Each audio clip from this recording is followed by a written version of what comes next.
I have to say, I feel like a rock star. This is amazing. Wow, so many wonderful humans out there. Not so skeptical now, are we, about psychology? Love life and enjoy every moment. Conference. This is the end of the 2 days. Goodness me, we are really delighted to round off today for you. And well, look, our topic is how to change your life. And we're going to pretty much answer all the questions in 35 minutes, aren't we? Excellent. So you'll just have a very clear vision of what to do next. We've got all the solutions here on the stage. Starting with, I'd like to actually start with, we're all kind of sciencey nerds, so we do look through the lens of science, and I'm wondering what the value, we've had a lot of conversation these past few days about the value of acceptance and gratitude, self-acceptance, self-compassion. What's the value to our well-being, do you think, of a skeptical mindset? Richard? I think it's quite important. I think, someone said, oh, if you've got a bad back, and I said, I've got a green pill, take that, or a red one, and you might go, what's in it? And I go, oh, don't worry, just take it, you'll be fine. And then he goes, in the evidence it works. Oh, take it, you'll be fine. You'd go, I don't think I'm going to take the pill. And yet when it comes to other things like motivation and happiness and so on, we're very happy just to do what someone tells us to do. So I think it's very important to be skeptical and to go, sorry, what's the evidence that this actually works? And what's great is over the last sort of 15, 20 years in psychology, psychologists have started to gather that kind of evidence and work out what works and what doesn't. So I think that kind of skepticism is really good because there's lots of advice out there that not only doesn't work, will actually be harmful. So often if you look on someone's shelf, you'll never see one self-help book, you'll see several, which is the clue the first one may not have been as effective as they'd hoped. So they're the sort of pack animals of the publishing world. Having written a number of self-help books yourself. I want a different. Those ones I can recommend. So they're very evidence-based, and I make money from them. So it's a double whammy. So I think it's very important to say what's the evidence, because some of this stuff doesn't actually harms, and so to be as skeptical as you would, in a medical context. Well, I wonder, Kristen, whether there's both a value and some pitfalls to a skeptical mindset. Does a skeptical mindset sometimes narrow our focus? Yeah, I think either way can be problematic. If you're really skeptical and always looking for the negative, if you have a really strong negativity bias, that can be a problem. That's not necessarily true. But on the other hand, and I have to say it's a real danger for people who are into positive psychology, wellness and well-being, like I would include myself, there's also a problem with always looking for the positive and wanting to have a particular outcome. There's a meditation teacher I know who says, all techniques are destined to fail. So anytime you use any of this as a technique to try to achieve an outcome that you're attached to, you're already kind of setting up an agenda that will eventually have to fail. So I like to think of skepticism more as open-mindedness. So skepticism, which is, no, it can't be true, and therefore I'm not going to believe it's true, that's not right. But gullibility, or it must be true, I want it to be true, and therefore I'm going to believe in it, that's not right either. So to me, a really, truly scientific mindset is just open to whatever the truth is, be it what I want it to be or not. Yes, and reviewing the evidence, being porous to the evidence in a way. Right. Yeah. The evidence about yourself as well, which is about being sort of open-spirited to feedback and other people's impressions and the world around you. Yeah. Roy, are you a profound skeptic? Well, I think being skeptical is part of scientific enterprise, and it's important to continue questioning things. For me, intellectual excitement comes from putting together a lot of things into the big picture. You have to be skeptical toward the parts, but you still take the best evidence that's available at present, knowing that in the future some things will be overturned, and so you have to watch for those. And also, I think looking at the big picture enables you to be skeptical in a creative way about things that don't fit. So I have this big conceptual theory about all these things, but here's this piece that doesn't fit, either this piece is wrong, which sometimes it is, or the theory needs to be revised. And you have to be attentive to that difference and to move forward, be aware of those. I'm thinking about your own trajectory, and in fact all of you kind of transcend this emphasis that was very particular for a very long time around the role of self-esteem in shoring up our future and our future well-being. And all of your work has revealed that that's not actually fundamental, is it, Roy? I mean, for you it's self-control, for Kristen it's self-compassion. You know, for you it's all the work you've done on shifting states of mind and the way we think about ourselves. Roy, do you want to have a bash at that initially?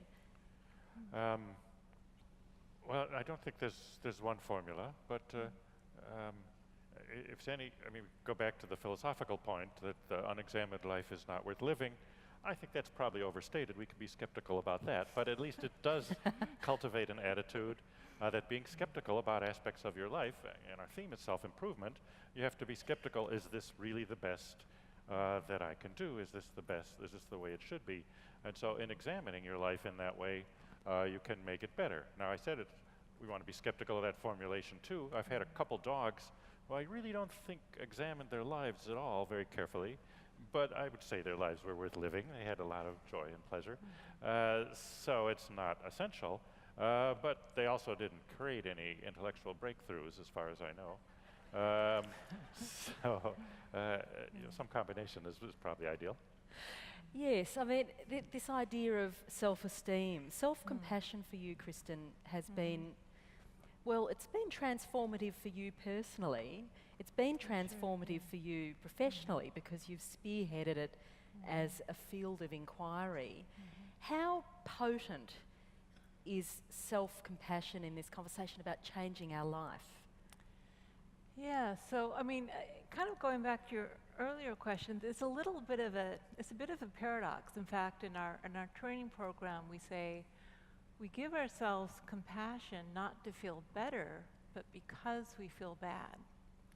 So you've got to be a little careful, because once you start throwing self-compassion at stuff to make the pain go away, to manipulate your experience, to self-improve, you actually have to be a little careful there, because then you're starting to move away from acceptance and you're trying to control your experience, and it can slip into resistance, and we know that resistance doesn't work. The aliens were right, resistance is futile.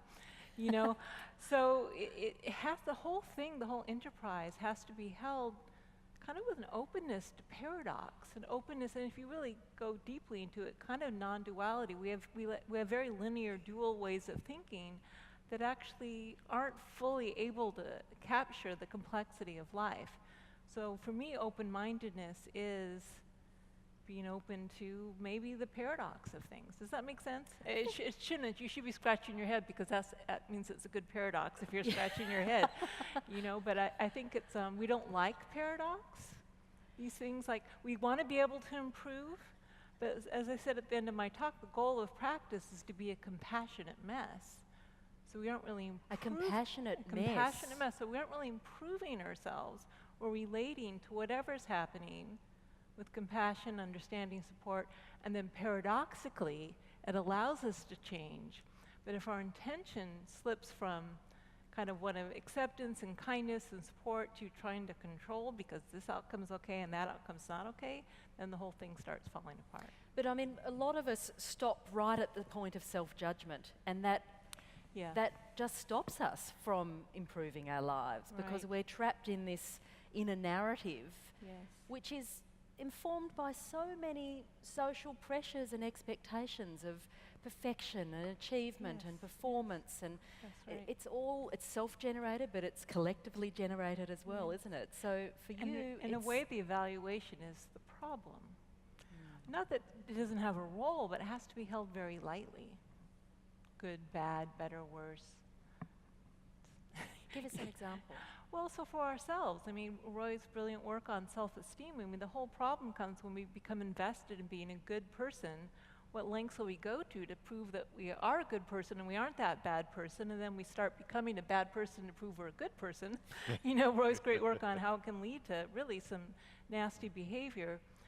So I think the problem is the need to see ourselves as good, the need to see ourselves as constantly improving, whereas for me, the reason I like the metaphor of the compassionate mess is, you know, acceptance of the mess, acceptance of the imperfection, acceptance of the failure, but the way we relate to that, that's where the value comes in. So maybe put it another way, the value is not in the end product. Means not ends thinking. So it's the way you relate to it, not the end result that's so important. Does that make sense? Yep, gotcha. Because we can't really control the end No. result.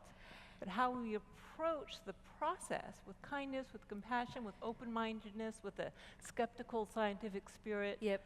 that's actually what we need to, my point of view, what Okay. we need to focus on. Not the end result. That kind of No. happens on its own. We don't have a I'm lot glad of you've control. taken the pressure off us, because I'm feeling woefully inadequate after the last few days. You know, having read, you know, many of these books over the years for these wonderful conferences, Yeah. the only thing I found myself successful at was that I have a dog, and Yes. apparently they do wonderful things for us and Yes. our state of mind. I mean, Richard, I wonder whether we need a whole lot of self-compassion around this sort of quest for happiness, for Well, I think it can kind of err on the end. We can end up sort of down this trajectory of, well, we can never ever be the Dalai Lama, despite our best efforts. well, he is. In So fact- one of us can be. It's just that he's cornered that market in Dalai Lama-ness. It's not a big market. So it would be a tricky goal to achieve. I'd like to see you try. I could be the next Dalai Lama. I don't know if that opening is there, but I have the right skill set He doesn't think there and will very be close to the right hairstyle. So I think I could. Anyway, well, I don't know. I think we spend a lot of time thinking about ourselves, don't we? And maybe we should spend a bit of time thinking about other people. Aha. So if you look at lots of the happiness literature, what makes us happy or a meaningful life is helping other people, thinking about them rather than ourselves. So I'm a big fan of Dale Carnegie. When I was 17, I read How to Win Friends and Influence People. And did you? Neither throughout my entire life, but I did read the book, yes. And no, actually, the best thing Carnegie that got me very excited when I was 17 was that he tells you how to get someone to sit next to you if you're on a bus or a train and you like the look of them. And if you're 17, this is gold dust.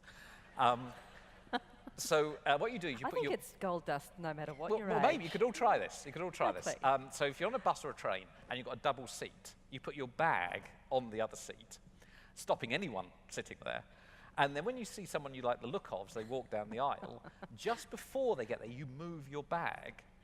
And there's a huge social compliance effect. They come and sit next to you Do you because think you've that- done this thing. That can look a bit creepy too. Oh, it It's did. like- It yeah. did. They look very creepy, yes. He didn't say it wasn't creepy. He just said it was effective. So I used to do that a lot as a 17-year-old. And it was A very creepy. pimply-faced 17-year-old in your but school it's- uniform. yes, that's right. I used to do that a lot. And it was very effective, but very creepy. So I stopped doing that and read the rest of the book. And one of the... I mean, his stuff is so fantastic. So one of it is simply you'll get more friends in 10 minutes by being genuinely interested in somebody else than 10 years of trying to get them to be interested in you. So, you know, other people are very important in this equation, and if you want to be happy, do something to help other people and start to care about them, rather than perhaps put the focus entirely on yourself. So I think that's good. You mentioned self-esteem, and my favorite self-esteem study, actually, is the one where you get people to say self-affirmations in a mirror. So you get them to sit there and go, oh, you're brilliant, or I'm brilliant, I suppose you'd say. I'm brilliant, I'm fantastic, and I'm great. And what's great is that has a detrimental effect with people with low self-esteem. It makes it even worse.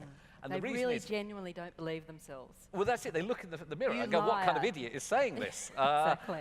And so, actually, so that's another lovely counterintuitive finding where you think that might help. Actually, it makes it worse. It's the need for skepticism to return to that point. Self-esteem, self-compassion, self-control, Roy. But before we leave self-esteem, I wanted to say that's an area where skepticism is probably important, because I believe in the value of trying to be a good person, as Kristen said. But it's much easier to convince yourself you're a good person than to actually change to become one. Yes. So you need to be skeptical of that and realize the pervasive motivations and mental tendencies to overestimate how good you are. So skepticism about your own qualities, I think, comes with humility. And humility is an underappreciated virtue, I think, in our society and in psychology specifically. It doesn't mean thinking you're bad, but it means maintaining that attitude that I don't deserve preferential things, and I can become better. Yeah, I would say that, you know, in my experience, too many women practice too much humility often, and that means that they contain their achievements. They don't sing their own song publicly necessarily, and that has consequences for their well-being and their opportunities. But can I connect with you on self-control? Because I think it's a really terrific body of work that you've done.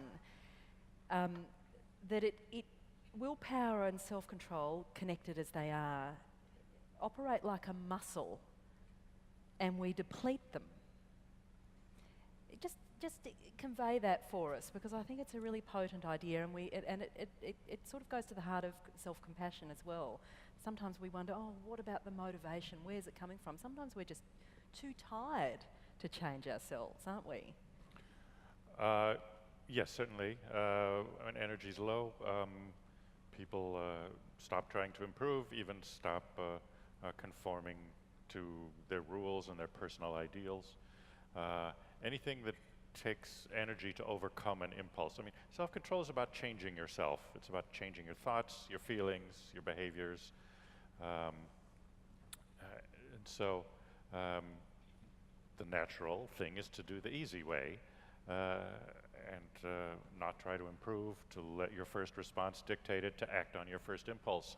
What sets human beings apart is we are able to overcome that first impulse and say, well, I feel like doing that, but I promised I wouldn't. And that is one of the keys to the success. It's what people talk about as free will. The term is controversial and so on, and I don't really care that much whether you call it free will or not. But it is freer than other animals.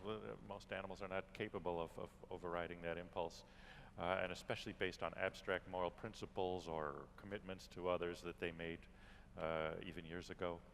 So that's tremendously important, but that takes energy, and yes, when people are tired or intoxicated, alcohol reduces self-control, then they tend to slip back into their lesser self. So, and the habituated sort of patterns that we've established for ourselves. Right. And that has a relevance too for our theme of self-improvement here. You can't change everything about yourself at once. You have a limited amount of energy to produce these changes, because you're a grown-up, you developed certain patterns and habits, and those don't take energy. Habits, the very purpose of habits is that we don't have to exert a lot of conscious control to execute them. But you want to change your habit, then you have to override that.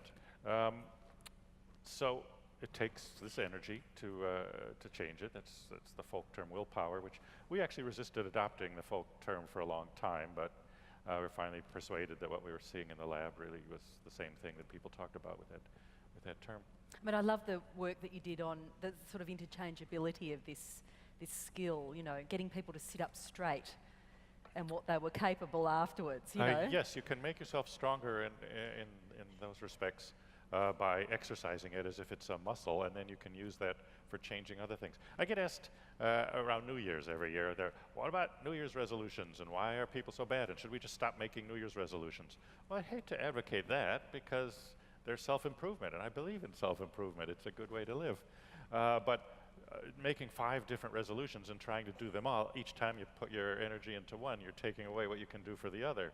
So I'd recommend, go ahead and make 5, but do them in sequence and start with the easiest one. Maybe you're going to stop cursing in front of the kids or something. Pick that one first rather than quitting smoking, which is a difficult one. Carry the first one out and actually succeed at that, and then when you're done, then move on to the next hardest, and you'll be a little bit stronger from having succeeded at the first. And in that way, you can build up to make ever stronger things. And also recognize that in difficult periods when there are huge demands at work or relationship problems or other things, these are taking your willpower also. So that's time to let the self-improvement part relax and use your energy for dealing with the world and the challenges it presents. And then when that crisis is past or whatever, at peace with the world again, now I can work on improving myself in another way. And if you go through life like that, slowly making progress, you can make yourself stronger and succeed at things. That's, I think, the best guess based on what we know now. Is there a sort of a muscular element to self-compassion too? I mean, it isn't just about stopping self-judgment, stopping that inner narrative. I mean, in some ways you offer lots of different ways that people can develop that skill. I mean, and I even love the simple physicality of a self-hug. I even had a little go at the other day because she said to, you know, self-soothe. I felt totally ridiculous in the hotel room, but I just gave myself a little hug because Kristen told me to, and it was sort of quite amazing actually. It seems trivial, but it's not. Yeah, so I'm a little stuck on the self-improvement theme. Oh, good. Because I really believe in Carl Rogers, who said the curious paradox is when I accept myself, then I can change. I actually think the desire for self-improvement can be a little counterproductive. Will depend on where it's coming from. So there's the natural growth of the individual nurtured by care, kindness, where you want the best for yourself, and that's very healthy. But if that desire for self-improvement has any tinge of, I'm not good enough if I don't change, or I'm bad as I am, the judgment again, it actually sets you back in your agenda. So it has and to that be yardstick might not come from us, it might come from all those external pressures still. right, and that's when we get perfectionism, and that's really the self-esteem agenda. So self-esteem says improve or else, I'm going to hate you if you don't change. Self-compassion or kindness, or it's exactly the same thing with compassion for others, right? I'm going to like you if you do what I say. That's the self-esteem agenda. You know, I really want the best for you, Richard, so I hope you can make that change. That's coming from a different place, and it's not so controlling. Does that make sense? Totally. So I think we need to be mindful of the fact that if there's an agenda of, and I'm sorry, I don't mean to go to your work, because I think you're using the word a little bit different way. We have to be a little careful with the idea that we actually can make all these changes that we want, because more important is, again, that we relate to the mess that we are with kindness and allow to naturally grow with nurturing and kindness and support and encouragement. And that is a muscle. It's not like you're passive. You're actually doing a lot, just like a parent. A parent is nurturing their child. They're feeding them. They're taking them to their classes. They're doing all those things. It takes a lot of energy. But a parent who tries to control their child, well, we know how that ends up, don't we? So. Do either of you have thoughts about that? What? About what Kristen's saying? You're lost in the vortex of the compassionate mess. I was. I was open any questions. So I thought you were talking about the parenting bit. Well, gosh, parenting. We could start on parenting, but I don't have any children I know of. So, No. no. To make that quite clear. It's a metaphor for Yes. ourselves. Oh, I see. Sorry. Yeah. Actually, the interesting work that you've done around lucky mindsets for the book that you did on lucky and those big, great mass participation experiments. Richard oversees these experiments that involve thousands, if not tens of thousands of people in the UK and beyond, really, don't you? Which is just a delight to be part of. It is. It's, so we did these. In fact, we did actually one into New Year's resolutions, where we had all these people to sign up, and so they're going to. We had 5,000 people sign up, and they were going to carry out their New Year's resolution. And in fact, only about 10% were successful. So you can track people over long periods of time using different strategies, and it's nice to have so much data to play with. And what happened? What did you reveal? Well, think that actually people who were depending on strategies that we know worked, did very well. When people were just saying, I'm just going to rely on my willpower, for example, they didn't do quite so well. And as, exactly as Roy said there, people had lots of resolutions, didn't do so well. People who returned to a resolution where they already failed didn't do so well, and so on. So it's quite a nice data And even set. the simple act of telling another person about Yes. a resolution? Well, we found big sex differences there. So women tend to be quite supportive when another woman says, I'm trying to do this particular thing. With guys, it's exactly the opposite. So a guy says, I'm trying to lose weight.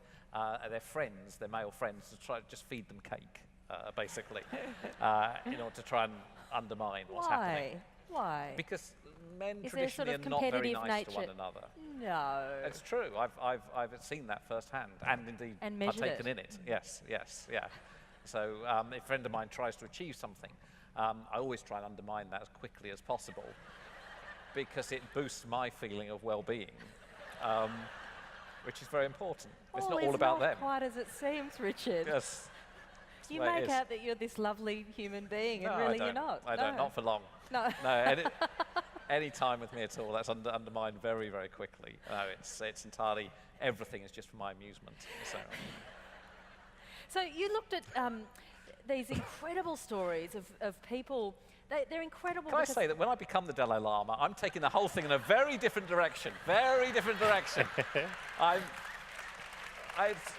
It's that whole thing's going and to I shift. think you're going to save the Tibetan people along the way as well. Oh, very much so. Yeah, Yes. the mass yes. participation exercise. You get the entire Chinese population. Anyway, I'll stop Yes, there. let's stop there. Yes. Yeah.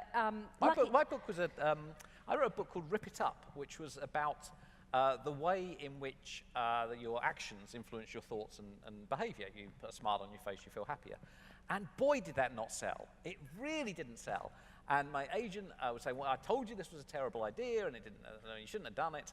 And then in China, it became the #1 non-fiction seller. It was unbelievable. They rewrote it and called it Positive Energy. And then my agent was like, my God, this is amazing. I told you should have always done this book. I'm quite big in China. Well, there you go. So that furthers your I've got a funny. case. It's not going to happen, is it? No. Lucky mindsets, though. You wrote incredible accounts of people who seem to have the most incredible fortune, sort of astounding situations, just luck after luck after luck. And you interrogated that more closely, and I think it actually links all your work together in a way, that the lucky mindset is not quite as it seems. Luck is not quite as it seems. It's attached to a lucky mindset. Yes. Reveal to us what you weren't you at found. the talk, were you? That's. I spent 40 minutes doing Yes, that this I'm aware morning. that you did Yes, that. I'm not doing. I can't do the whole thing again. I need the That's slides. not I need asking you to do everything. that. Yes, it does. The way you think and But behave I think it's influences your lovely luck. how it links all of your work together. There's no link. It's just mine. It's. That's what I'm saying. Come on, get on with the content, will you? I did it for 40 minutes this morning, and I'm not going to go over it again. No, I don't want you to. No. But yes, it does. Luck, you make your own luck for the most part by the way you think and behave, yes. And the lucky people were amazing to be around, actually, because our emotions are contagious. And so we mimic the rate at which people speak and their body language with a smile. And so a lucky person would walk into the lab, and if you weren't feeling great, it was brilliant. Within a few moments, you were energized and Infectious. excited. Yeah. And unlucky people would walk in, and you felt great for the first sort of 30 seconds. Then you sort of think, oh, yeah, actually, I've got pain in my back as well. And you get sort of dragged down. So, enough of the lucky spiel, given that you gave them 40 minutes this morning. What about... So I sorry. play your game. Yes, so sorry. What about... I have two questions about that. Do you feel that at different life stages, so in our 20s, for example, we're open to possibilities, where all those personality types that your work revealed demonstrates a lucky mindset, extroversion and openness and, that kit bag of personality traits. I wonder whether we're more open to that when we've got less responsibility, when we're at that kind of beginning stage of our lives, when we're open to saying yes to more things. And less so later on as we get decision fatigue settles in, we have become burdened by responsibilities, mortgages, or whatever the case may be. I guess there's some truth to that, isn't there? I think we decide who we are, and that can actually trap us in a sense. which is why I think accepting new challenges and just doing things you wouldn't normally do as you get later on in years, I just think it's a good thing to be doing. And so that's really the sort of flexibility of notion of the luck factor, which is that actually keeping yourself flexible and open to change, because the one thing we know is that, you know, life changes us and will change, it's very unpredictable, I think is really important. I guess, yes, to some extent, who we are has the danger of hardening over time. But, you know, I think people are actually pretty good at being flexible, and if you just sort of give them the opportunity to do that. Can introverts have a lucky mindset? It's easier now. When we were doing the primary research about 20 years ago, it was actually quite hard with introverts because a lot of it was about networking, and of course they tend to struggle with that. But nowadays, with the internet, it's much, much easier to network, even if face-to-face you struggle. So I think actually there's nowadays it's much easier for introverts to reach out to others. Not saying they have to do that, but if they want to, it's easier, I think. So Roy, how do we maintain that change mindset, do you think, on into our lives? When in fact often what people experience is a hesitation about change or a fear about change because the stakes for change seem higher. There's more to lose. You hang on to the job in an uncertain environment, etc. Yes, well, I think you brought up the interesting point that young people have more of a sense of undiscovered horizons, and there's a lot more out there that I haven't imagined yet. And at some point, you sort of feel like you understand what the contours are, and this is reality, and this is it. Now, whether that's that you are becoming less open to things, or after a while you have seen more of it, and you start to think there can't be a lot of other shocking new realms out there. Meanwhile, technology is creating new realms, but then the young are more open to them and adopt them more readily. So there is that loss of plasticity as you get older. And you know, to some extent, that's inevitable. I mean, the 20s are an interesting decade. It seems like everybody younger wishes they were older, and everybody older wishes they were younger. So it seems like it must be heaven. You talk to people in their 20s, and you know, everything's not quite right and unsettled, and a lot of anxiety and what will the future hold. And you know, at some point they get settled into a career and family and so on. And you know, for them to be discovering whole new realms could be disruptive. You have to make your way in your career and take care of your family and do those things. So it's not even clear, going back to skepticism where we started, it's not even clear that it's a good idea to maintain this openness and this degree of changeability. It's a muscle though, isn't it, to feel, to trust change, to feel like it's maybe it's about sort of a bit like what you were saying before, to just change little things, to not assume that everything has to be a wholesale change. Yeah, I think that's a good attitude, and you know, I tell this with my students in scientific writing, and first you have to try really hard to be able to write at a professional level so you can publish. And once you get to where you're just sort of minimally able to do that, then you want to continue improving, but you can continue improving more slowly.